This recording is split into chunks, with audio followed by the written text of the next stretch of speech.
I think it's an insane overpay. There are now 21 receivers that are getting paid over $13 million a year. There's only one receiver in that group that has not had 1,000 yards in a single season. That is Christian Kirk. I figured we could start with Christian Kirk, and I do not like this contract at all. I think it's an insane overpay. If it's based on his potential, I don't know what they see in him that I'm missing. I think he's a fine receiver. I do not think he's worth $18 million a year. I was saying this right before the podcast started, but I saw a stat out there that there are now 21 receivers that are getting paid over $13 million a year. And for indicators on people that I think are similar in terms of talent, I think he and Michael Gallup are similar in terms of talent. Gallup is under that 13 million per year threshold. He is at like 12 and a half or 12. Anyway, he's getting paid 18 million per year. He's one of those 21 that is over 13 a year.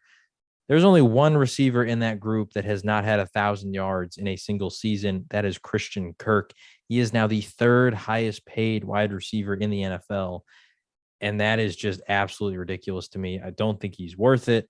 That being said, they did have a ton of cap space and you're trying to build around Trevor Lawrence, but I just simply think that if you're going to throw that kind of money around to a wide receiver, you might as well just toss a 5th round pick Dallas's way and take Amari Cooper. Like there were better options. I would have thrown that towards Allen Robinson, offer that to Mike Williams, which I think, he got about that from the Chargers. So he probably would have stayed, but regardless, other options you could have got that I think are better than Christian Kirk for the same amount of money. So not a fan of that deal personally. I don't know what you think about that one. I don't think it's the worst deal. Looking at the contract per spot track, it's more of like a 2-year, $39 million deal. $37 million guaranteed, and they do have an out after 2 years. That's something. So it's not the worst. I mean, you do need to get talent around Trevor Lawrence, but yeah, I do agree with you. I feel like there are better options. I mean, I'm not sure what the relationship was, but I mean, DJ Chark, I think, is better than Christian Kirk.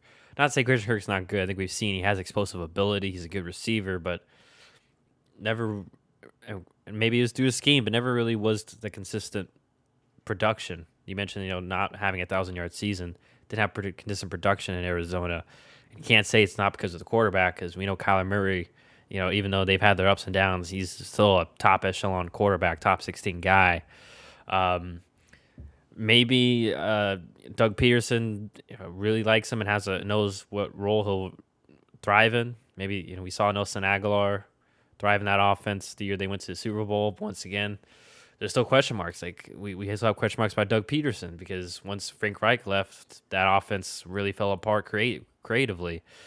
So we'll have to see. But yeah, I'm kind of with you though overall a little bit in the fact that this is like wide receiver number one kind of wide receiver like money, and I think he's just more of a 2. I think, and that's no offense to him, he's a very good receiver, but he's more of a 2/3 in my mind. And right now, it seems like they're paying him as a 1, and that's what they're going to use him as. So we'll have to see. I mean, there have been crazier signings, and guys come up, but yeah, it is a very questionable move by Jacksonville here.